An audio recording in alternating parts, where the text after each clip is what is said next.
कश्मीर में धारा 370 समय हमेशा के लिए दफन हो गई, समाप्त हो गई। फिर उसने कहा योगी जी राम राम।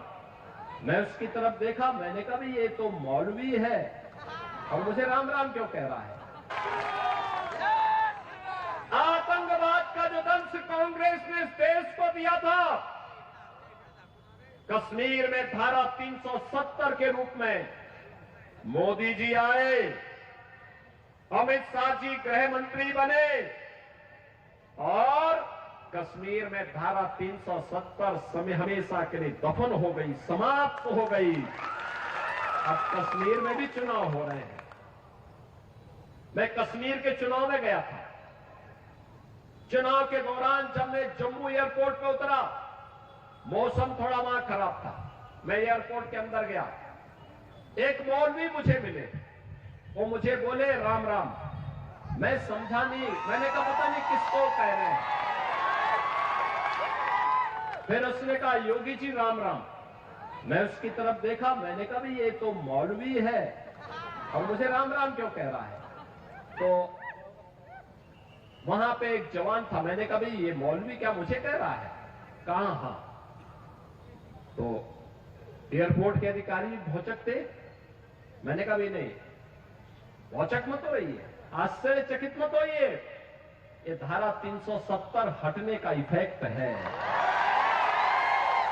और बहनों और भाइयों, मैं आपसे यही कहने के लिए आया हूं, मैं आपसे यही कहने के लिए आया हूं, वासियों से मैं यही अपील करने के लिए आया हूं।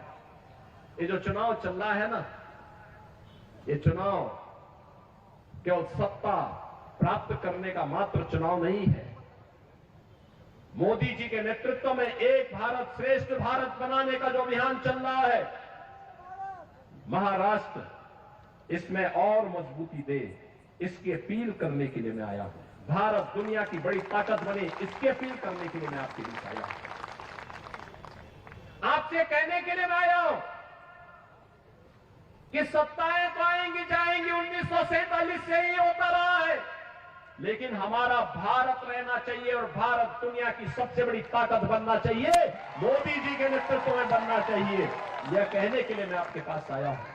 तभी चेहरे पर खुशहाली आएगी, हर नौजवान के हाथ को कार्य मिलेगा, हर बहन और बेटी सुरक्षित होगी, स्वावलंबन के साथ आगे बढ़ेगी। अन्यथा ये लोग तो भारत और भारतीयता को, ये जो महा अनाड़ी गठबंधन है, यह तो भारत और भारतीयता के स्वाभिमान और सम्मान के साथ खेलने वाला है। याद करिए, यही कांग्रेस, यही एनसीपी, यही लोग थे जो कहते थे राम हुए ही नहीं, कृष्ण हुए ही नहीं। ये वही तो लोग हैं। आज चुनाव के समय भले ही आपके सामने कुछ भी कह रहे हो, लेकिन इन पे विश्वास करने की आवश्यकता नहीं। याद करिए, अयोध्या में भगवान रामलला का भव्य मंदिर 500 वर्षों के बाद इस बार पहली बार रामलला ने अपनी जन्मभूमि पर भव्य दीपोत्सव और दीपावली का आयोजन के साथ इसका आनंद लिया है। पूरी अयोध्या ही नहीं, पूरा भारतवर्ष दीपावली के रंग में एक एक दीप से जगमगाता हुआ दिखाई दे रहा था। और याद करिए, अयोध्या के एयरपोर्ट का नामकरण क्या है? इंटरनेशनल एयरपोर्ट अयोध्या में बना है और एयरपोर्ट का नामकरण महर्षि वाल्मीकि के नाम पर हुआ है।